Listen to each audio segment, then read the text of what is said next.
తిరుమల వెళ్దామని train tickets book చేస్తే waiting లిస్ట్‌లో ఉండి లాస్ట్ మినిట్ దాకా అయితే కన్ఫర్మ్ కాలేదు.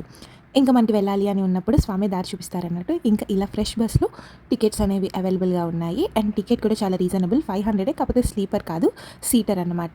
ఇంకా నైట్ జర్నీ కాబట్టి ఎలాగోలా మేనేజ్ చేసేయొచ్చు అనుకోని ఇవి బుక్ చేసుకున్నాము. ఇంకా బస్ ఎక్కగానే ఇవి అయితే స్నాక్స్‌గా ఇచ్చారు. ఒక వాటర్ బాటిల్ అండ్ ఒక బస్ లాంటి అట్టపెట్టెలో కొన్ని స్నాక్స్ అయితే పెట్టిచ్చారు. చక్రాలు, డ్రింక్ అలానే చిక్కీ, ఒక టిష్యూ అనేవి ఇచ్చారు. బస్ అయితే కంఫర్టబుల్‌గా అండ్ చాలా ఫ్రీగా అండ్ నీట్‌గా అయితే ఉంది. ఇక జర్నీ అయితే స్టార్ట్ అయిపోయింది. మేము కూడా నిద్రపోయాము. ఇంకా సగం దూరం వెళ్ళిన తర్వాత ఇలా ఛార్జింగ్ జోన్ ఉంది. అక్కడైతే బస్‌కి ఛార్జింగ్ పెట్టడానికి ఆపారు. 30-40 మినిట్స్ అయితే ఆపారు. ఇంకా అక్కడ వాష్‌రూమ్స్ ఉన్నాయి. నీట్‌గా కూడా ఉన్నాయి. వెనకాల రెస్టారెంట్ అయితే ఉంది కానీ నైట్ టైమ్ అవ్వడంతో అది క్లోజ్‌లో ఉంది.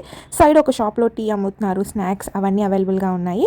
ఇంకా అక్కడ ఛార్జింగ్ జోన్ దగ్గర ఎలక్ట్రిక్ కార్స్ కూడా వచ్చి ఛార్జింగ్ పెట్టుకుంటున్నాయి. ఆఫ్టర్ 40 మినిట్స్ తర్వాత మన బస్ అయితే స్టార్ట్ అయిపోయింది. ఇంకా ఫైనల్లీ మార్నింగ్ తిరుమల అయితే రీచ్ అయిపోయాము. దర్శనం కూడా బాగా జరిగింది. నా వీడియోస్ అన్ని మీ దాకా రావాలి అంటే నా ఛానల్‌ని సబ్స్క్రైబ్ చేసేయండి.